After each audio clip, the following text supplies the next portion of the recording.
excited to have vaccines that we're distributing here in North Carolina. Those vaccines are allocated to us by the federal government, and then we tell the manufacturers where to ship those. We thought it was very important to make sure that vaccine was in all 100 counties here in North Carolina. So there are access points at local health departments, hospitals, federally qualified health centers, and other vaccine providers throughout our state.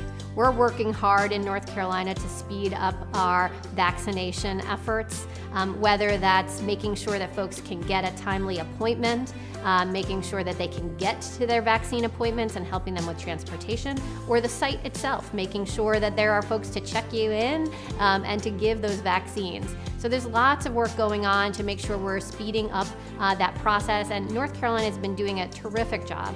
Our goal is to make sure every vaccine that's coming to North Carolina is given to someone before the next shipment arrives in the next week. And I'm so proud of the partnerships that I'm seeing across the state.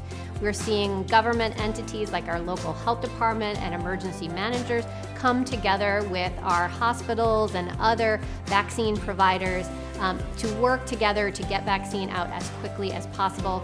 Our job at the state is to help them and be supportive to make sure they can be successful, whether they need some staffing help to answer phones or do data entry, or the vaccine providers themselves. We're supporting local communities across the state. So I'm proud of what we've learned so far and the vaccines that we're going to get out as quickly as possible in the future.